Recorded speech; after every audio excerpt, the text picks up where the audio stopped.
Hi friends, இன்னும் டெட்டுக்கு வந்து நம்மளுக்கு ஒரே ஒரு நாள் தான் இருக்குது. டிஎன் பேப்பர் 2க்கு டெட் பேப்பர்ஸ் நோட்டிஃபிகேஷனில் வர டிலே ஆகும். ஸோ பிளேலிஸ்ட்டில் போய் செக் பண்ணி பார்த்துக்கோங்க. நம்ம இன்றைக்கி ஃபுல்லாக அப்டேட் பண்ணிகிட்டே தான் இருப்போம். ஃபுல்லாக 8th and 9th நிறைய கொஷின்ஸ் வரும். ஸோ அதனால் அதில் இருக்க இம்பார்ட்டண்ட் புக் பேக்கில் இருக்க இம்பார்ட்டன்ட் கிராமர்ஸ் மட்டும் பார்க்க போகிறோம். ஃபாஸ்ட் ரிவிஷன், டக்குன்னு உங்களுக்கு ரிவைஸ் இதை பார்த்ததுமே டக்குன்னு தெரியணும் அப்படின்ற ஒரு காரணத்துக்காக தான் இந்த வீடியோ போட்டிருக்கோம். வாங்க வீடியோக்குள்ளே போகலாம். ஹோமோஃபோன்ஸ் அப்படின்னா homophones are words with same pronunciation ஒரே மாதிரி இருக்கும், ஓகேங்களா? பட் டிஃப்ரெண்ட் மீனிங் வேறையா இருக்கும், ஆரிஜின்ஸ் வேறையா இருக்கும், ஸ்பெல்லிங் வேறையா இருக்கும். ஹோமோஃபோன்ஸ் ஆல்ரெடி நம்ம நிறைய படிச்சிருப்பீங்க, இருந்தாலும் ஒரு ஃபாஸ்ட் ரிவிஷன் தான். ஹோமோஃபோன்ஸ்னா இங்கே பாருங்க, ஹோமோஃபோன்ஸ்னா ஸ்பெல்லிங் வேற மாதிரி இருக்கும், சவுண்டு ஒரே மாதிரி இருக்கும், ஓகேங்களா? ஹோமோஃபோன் இதுலேயே வருது பாருங்க, ஹோமோஃபோன் சவுண்டு ஒரே மாதிரியே இருக்கும், ஆனால் ஸ்பெல்லிங் வந்து டிஃப்ரெண்ட்டாக இருக்கும், ஓகேங்களா? மீனிங்கும் டிஃப்ரெண்ட்டாக இருக்கும். எக்ஸாம்பிள் பாருங்க, நியூ NEW புதுசு, KNEW தெரியும், ஆல்ரெடி தெரியும்னு அர்த்தம். ஹோல்னா ஓட்டை, இந்த ஹோல்னா முழுவதுமாகன்னு அர்த்தம். நைட்டு KNIGHT, இது வந்து நைட்டு NIGHT, நைட்னா இரவுன்னு அர்த்தம். சீனா பார்க்குறது, SEA வந்து என்னன்னா சீனா கடல். ஓகே, நெக்ஸ்ட் எக்ஸசைஸ் பார்த்துடலாம். ஸோ எதுக்கு எக்ஸசைஸ் பார்க்குறோன்னா, இது கண்டிப்பாக புக் பேக் எக்ஸசைஸ் தான், மேக்ஸிமம் கேட்டிருக்காங்க, அதுக்காக தான் நம்ம பார்க்குறோம். 8th ஸ்டாண்டர்ட்லேருந்து நிறைய வந்திருக்கு. ஸோ ஸ்பீடாக பார்த்துட்டு போயிடலாம். I am not dash to drink soda. I am not allowed. இந்த அலௌடுக்கு மீனிங் வந்து சவுண்டாக சொல்கிறது. இந்த அலௌடு தான் கரெக்டான ஆன்சர். அலௌடுனா அலோவ் பண்ணுறதுன்னு சொல்லுவோம்ல. So I am not allowed, எனக்கு குடிக்கிறதுக்கு வந்து அனுமதி இல்லை அப்படின்ற மீனிங் தான். அப்போ இந்த ஏஎல் இந்த ஸ்பெல்லிங் தான் வரும், ஓகேங்களா? ALLOWED தான். இந்த அலௌடுனா சவுண்டுன்னு அர்த்தம், அதிகமாக சத்தமாக பேசுறதுன்னு அர்த்தம். The wind dash the leaves. Blue, இதுதான் கரெக்டான BLEW தான் ஆன்சரு. ப்ளூன்றது கலரை வந்து இது பண்ணும், ப்ளூ கலர் அப்படின்ற மாதிரி வரும், ஓகேங்களா? ப்ளூ த லீவ்ஸ் அப்படின்னா ஆட்டுது அப்படின்ற மாதிரி வரும், ஓகேங்களா? Next, I will days my friend. Meet ரெண்டு கொடுத்துருக்காங்க. மீட்ன்றது இது வந்து அசைவத்தை குறிக்கும், ஓகேங்களா? மாமிசம் இந்த மாதிரி இருக்கிறத மீட்னு சொல்லுவாங்க. MEETன்றது சந்தித்தல் அப்படின்றதுக்கு மீனிங். அப்போ நான் என்னோட ஃப்ரெண்டை சந்திக்க விரும்புகிறேன், இதுதான் கரெக்டான ஆன்சர், ஓகேங்களா? He will play the dash in the second plane கேட்டிருக்காங்க. He will play the dash role in the second play தான் கரெக்டா, ஓகேங்களா? இந்த ரோல்னா உருள்றது, உருண்டு ஓடுதல், உருண்டுதல். இது வந்து இந்த ரோல் தான், அந்த ரோல் பண்றதுன்னு சொல்லுவோம்ல அது, okay? I have dash the movie already. I have seen, இதான் கரெக்டான ஆன்சர். சீன் SEன்னா பார்க்கறது. இந்த சீனுனா அந்த படத்துல இருக்க சீனுன்னு அர்த்தம், ஒரு நடந்த விஷயத்த சொல்றது தான் சீன். இந்த சீன்னா பார்க்கறது. அப்போ ஐ ஹாவ் சீன், பார்த்துள்ளேன் அப்படின்னு அர்த்தம், ஓகே? நெக்ஸ்ட் பாருங்க, every morning my father likes to look at the dash on the grass. Dew, இதுதான் கரெக்டான ஆன்சர். எவ்ரி மார்னிங் அவங்க ஃபாதர் வந்து என்ன பண்ணுவாங்கன்னா டியூ பண்ணுவாங்க. இந்த டியூன்றது நம்ம சந்தா, அதான் டியூ, இந்த டியூ, ஓகேங்களா? Chennai is the dash of தமிழ்நாடுன்னு சொல்லியிருக்காங்க. கேபிட்டல் ஸ்பெல்லிங் பாருங்க, AL, இதான் கரெக்டான answer. Chennai is the capital of Tamil Nadu. CAPITAL, AL capital. இதுக்கு வந்து மீனிங் நான் சொல்றேன். I was very dash last weekend.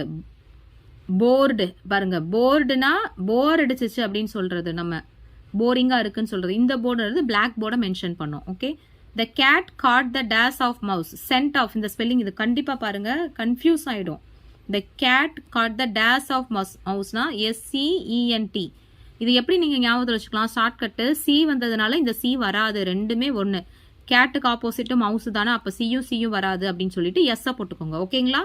SCENT தான், எஸ்ன்னு ஞாபகத்தில் வச்சுக்கோ. மவுஸ்ல எஸ் இருக்கு, ஸோ எஸ். கேட்ல சி இருக்கு, இது வராது அப்படி ஞாபகத்தில் வச்சுக்கோ. The dash rises in the ஈஸ்ட்னா த சன். சன்னுனா சூரியன், இது தெரியும். இந்த சன்னுனா பையன் அப்படின்னு அர்த்தம், ஓகே? நெக்ஸ்ட் பாருங்க, அப்ரிவேஷன்ஸ். நம்ம நிறைய படிச்சிருப்போம் அப்ரிவேஷன், இருந்தாலும் ஒரு தடவை நம்ம இதெல்லாம் ரீகால் செஷன் தான், ஓகேங்களா? நீங்கள் நிறைய படிச்சிருப்போம் ஆல்ரெடி. இது வந்து ஒரு ரீகால் செஷனுக்காக அண்ட் புக்கில் என்ன இருக்குன்னு நம்ம தெரிஞ்சுக்கணுன்ற காரணத்துக்காக போட்டிருக்கேன், ஓகே? ATM தான் automated teller machine. GB gigabyte தெரியும். MBனா மெகாபைட், GBனா ஜிகாபைட். PCனா personal computer. CEO chief educational officer, நல்லா பார்த்துக்க, chief educational officer CEO. EMIS number, இது ரொம்ப இம்பார்ட்டன்ட், பார்த்துக்கங்க, ரொம்ப ரொம்ப இம்பார்ட்டன்ட். எமிஸ், ஈனா எஜுகேஷன். எமிஸ் நம்பர் ஸ்கூல்ல தான் இருக்கும், ஸோ இ வந்து எஜுகேஷன், அது வந்துருச்சு. எஜுகேஷனில் என்ன இருக்கும், மேனேஜ்மெண்ட் இருப்பாங்க. ஐ வந்து இன்ஃபர்மேஷன், நம்ம ஸ்டூடெண்ட்ஸோட இன்ஃபர்மேஷன் தான் அது கொடுக்கும். எஸ் வந்து சிஸ்டம், சர்வீஸ்னு போட்டக்கூடாது. எஜுகேஷன் மேனேஜ்மெண்ட் இன்ஃபர்மேஷன் சிஸ்டம் தான் எம்எஸ் நம்பர். ஐஏஎஸ்னா இந்தியன் அட்மினிஸ்ட்ரேட்டிவ் சர்வீஸ். என்எம்எம்எஸ் இது பாருங்க, இதுவும் பாருங்க வித்தியாசமாக இருக்குது. என்எம்எம்எஸ் லாஸ்ட் டைம் கேட்டிருந்தாங்க, national means cum merit scholarship. என்எம்எம்எஸ்னா national means cum merit scholarship, ஞாபகத்தில் வச்சுக்கோங்க. National means cum SBI, state bank of India, OTP, one time password, இதெல்லாம் தெரியும். ஐஎஃப்எஸ்சி இது பாருங்க, இந்தியன். எஃப்னா ஃபினான்சியல், ஏன்னா ஃபினான்ஸ் டிபார்ட்மெண்ட் தானே, அதனால ஃபினான்சியல் சிஸ்டம். இது கோடு ஐஎஃப்எஸ்சி கோடுன்னு தான் சொல்லுவோம், அதனால கோடையும் சேர்த்துக்கோங்க. இது மட்டும் சிஸ்டம் மட்டும் ஞாபகத்தில் வச்சுக்கோங்க. ஓகே. பிடிஎஃப்னா போர்ட்டபிள் டாக்குமெண்ட் ஃபார்மேட். எஃப் வந்து ஃபார்மேட், என்ன ஃபார்மேட்னுங்க, இது வந்து டாக்குமெண்ட் தான். இது வந்து portable document. Okay, portable document format. LED light emitting diode எல்லாருக்குமே தெரிஞ்சிருக்கும்.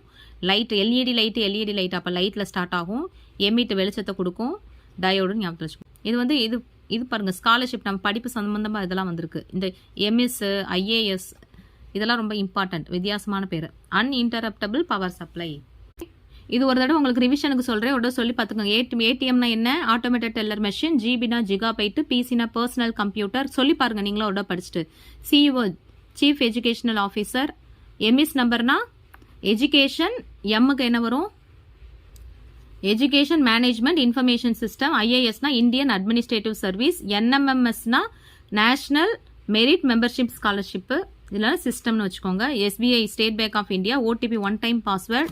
ஐஎஃப்எஸ்சி, ஐனா இந்தியன் வந்துடும், எஃப்னா ஃபினான்ஸ் வந்துடும் சொன்னேன். எஸ்சின்னு வந்து சிக்கு வந்து கோடு வந்துடும், எஸ் வந்து என்னன்னு இன்னொருக்கா படிச்சுக்கலாம். பிடிஎஃப்னா போர்ட்டபிள் டாக்குமெண்ட் ஃபார்மேட். இந்த ஐஎஃப்எஸ்சி மட்டும் இந்தியன் ஃபினான்ஸ் சிஸ்டம் கோடு. ஓகேங்களா. என்ன national means cum merit scholarship, அப்போ தெரியலன்னா மறுபடி படிக்கணும். என்எம்எம்எஸ்னா national means cum merit scholarship. இப்போ இதில் எது தெரியலையோ அதை இப்படி தான் படிக்கணும். ஓகேங்களா. நெக்ஸ்ட்டு, ஸோ நெக்ஸ்ட் நம்ம ரேம் வந்து ரேண்டம் ஆக்சஸ் மெமரி. ரோம்னா ரீட் ஒன்லி மெமரி. நீட் நமக்கு தெரியும், national eligibility cum entrance test. UDISE இதுதான் கொஞ்சம் டிஃப்ரெண்ட்டாக இருக்குது. Unified district information system for, இது நல்லா இருக்குது. யூனிஃபைடு நம்ம யுனெஸ்கோன்னு எழுதிடுவோம், அந்த மாதிரி எழுதக்கூடாது. யூனிஃபைடு டிஸ்ட்ரிக்ட், டீனா district information system of education. பேன்னா permanent account number. World health organisation. நியூஸுக்கு பாருங்களேன், இது ரொம்ப ஜாலியாக இருக்குல்ல. நியூஸ்னா நார்த்து, ஈனா ஈஸ்ட்டு, டபிள்யூனா வெஸ்ட்டு, எஸ்னா south. Super. SIM subscriber identification module. LAN local area network. VAT value added tax. So நான் ஹைட் பண்ணிடுறேன், ஒரு தடவை நீங்கள் சொல்லி பாருங்கள் உங்களுக்கு ஈஸியாக இருக்கா அப்படின்றது மட்டும் ஒரு தடவை செக் பண்ணிக்கோங்க. ஸ்டாப் பண்ணிவிட்டு செக் பண்ணிவிட்டு அதுக்கடுத்து நெக்ஸ்ட் ஸ்டெப் போங்க. ஓகே, எவ்வளோ முடிஞ்சோ அவ்வளோ படிச்சுக்கோங்க. நெக்ஸ்ட்டு வீடியோ பாஸ் பண்ணிவிட்டு செக் பண்ணிக்கோங்க. நெக்ஸ்ட் பாருங்கள், இந்த டாபிக் ரொம்ப இம்பார்ட்டன்ட். ஃபார்மல் இன்ஃபார்மல்னா என்ன. ஃபார்மல்னா குட் மார்னிங், ஆஃப்டர்நூன், ஈவினிங்னு சொல்கிறது. இன்ஃபார்மலுக்கு ஹாய் வந்துடும். ஃபார்மல்னா ஹவ் ஆர் யூ வந்துடும். இது hey how is it doing அப்படின்றது informal. It's good to see யூன்றது ஃபார்மல். வாட்ஸ்அப்ன்றது இன்ஃபார்மல். ஸோ நெக்ஸ்ட் நம்ம பார்க்க போகிறது sample formal letter. Formal letter எப்படி எழுதணும், அதில் என்னென்ன இருக்கும் அப்படின்னு பார்க்க போகிறோம். ஃபஸ்ட்டு ஃப்ரெம் எழுதுவோம் பார்த்தீங்களா. ஃப்ரெம்மில் இருக்கிறது அந்த 210 அப்படின்னு போட்டு அட்ரஸ் எழுதியிருக்கு பார்த்தீங்களா. இது எல்லாமே வந்து ஃப்ரெம்மில் வந்துடும். அதுக்கு பேர் centre address. Next date. Next பாருங்கள், டூவில் வர்றது எல்லாமே name, designation and address of the receiver. அடுத்து பாருங்கள், சப்ஜெக்ட்ன்றது நம்ம எழுதுறது தான், என்னென்ன இருக்குது அப்படின்னு நம்ம சப்ஜெக்ட் எழுதுவோம். அடுத்து வந்து சல்யூட்டேஷன்றது டியர் சார், மேடம்னு எழுதுவோம் பார்த்தீங்களா, அதுக்கு பேர் சல்யூட்டேஷன். இங்கே சப்ஜெக்ட்ன்றது நம்ம எழுதுவோம்ல, இது ரிப்பேர் ஆயிடுச்சு, எங்களுக்கு வந்து சர்டிஃபிகேட் வேணும் அப்படின்னு கேட்குறது எல்லாமே சப்ஜெக்டில் வந்துடும். நெக்ஸ்ட் பாருங்கள், body of the letter. Body of the லெட்டர்னா நம்ம என்ன கண்டென்ட் எழுதுவோமோ அது வந்து body of the letter. Next closing paragraph அப்படின்னா நம்ம ஃபைனலாக முடிக்குவோம் பார்த்தீங்களா.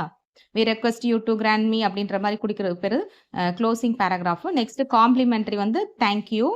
அடுத்து சப்ஸ்கிரிப்ஷன் வந்து யுவர் சின்சியர்லி. சென்டர்ஸ் நேம், அதுக்கு வந்து சென்டர்ஸ்னால் நம்ம தானே போட்டு டெசிக்னேஷன் போட்டு கம்ப்ளீட் பண்ணணும். ஓகேங்களா. நெக்ஸ்ட் வந்து இன்ஃபார்மல் லெட்டர் பார்க்க போகிறோம். அதில் சென்டர் அட்ரஸ் இருக்கும். சென்டர் அட்ரஸ் அப்படின்றது நம்ம அனுப்புகிறவங்க தான். ஓகேங்களா, அனுப்புனர்னு சொல்லுவோம்ல. அடுத்து டேட் போடணும்.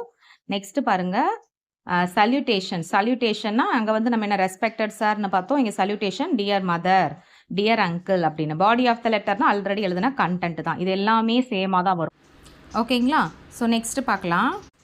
நெக்ஸ்ட் வந்து பாருங்கள், சப்ஸ்கிரிப்ஷனா யுவர் லவ்விங் டாட்டர் லவ்விங்லி அப்படின்ற மாதிரி சென்டர்ஸ் நேம் போடுவோம். ஓகேங்களா. இதோட இன்ஃபார்மல் முடிஞ்சிருச்சு. அப்போ ஃபார்மலுக்கு இன்ஃபார்மலுக்கு என்னென்ன இருக்கும்னா ஃபார்மல்லையும் இன்ஃபார்மலையும் எல்லாமே காமனாக வரும். என்ன எக்ஸ்ட்ரா வரும் ஃபார்மலில் டு அப்படின்றது சேர்த்து வரும். சரிங்களா? அடுத்து சப்ஜெக்ட்னு ஒன்று வரும். அவ்வளோதான். ஓகே. ஸோ நெக்ஸ்ட்டு பாருங்கள், இது வந்து லாஸ்ட் டைம் டெட்டில் கேட்டிருக்காங்க. எது கரெக்டான யூசேஜ் அப்படின்னு பார்க்கணும்.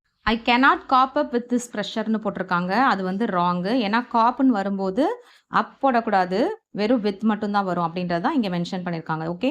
த meaning of cope is to manage. Cope is followed by the preposition with தான் வரணும், ஃபாலோட் பை அப் வரக்கூடாது. ஓகேங்களா? அப் வரக்கூடாது, ஒன்லி வித் தான் வரணும். ஓகேங்களா? So I cannot cope up அப்படின்றது wrong. I cannot cope with this pressure அப்படின்றது தான் கரெக்ட். செகண்ட் பாருங்க, லாஸ்ட் டைம் இது கேட்டாங்க. ஓகேங்களா? எதுனா ஐ கேனாட் காப் வித் ப்ரெஷர்ன்றது. இப்போ நெக்ஸ்ட் பாருங்க, ஹி ஹேஸ் கிரே ஹேர்ஸ். அப்போ ஹி ஹேஸ் கிரே ஹேர். இங்கே ஹேர் தான் போடணும், ஹேர்ஸ்ன்னு ப்ளூரல் எழுதக்கூடாது. ரீசன் என்னன்னா அன்கவுண்டபிள். ஓகேங்களா? அன்கவுண்டபிள்க்கு என்ன போடணும்னா ஹேர்ஸ்ன்னு வரக்கூடாது, எஸ் போடக்கூடாது. ஓகே, அவ்வளோதான். Next, what is the time in your watch? Actually இதை நம்ம பார்த்ததுமே கரெக்டுன்னு தான் நினைப்போம். என்னன்னா the what is the time by your வாட்ச்னு தான் போடணும். ஏன்னா இங்கே டைமை மென்ஷன் பண்ணுறதுனால பைன்ற வேர்டை தான் யூஸ் பண்ணணும். ஓகேங்களா? ஓகே. இந்த வீடியோ உங்களுக்கு பிடிச்சிருச்சுன்னா லைக் பண்ணுங்கள், ஷேர் பண்ணுங்கள், சப்ஸ்கிரைப் பண்ணுங்கள்.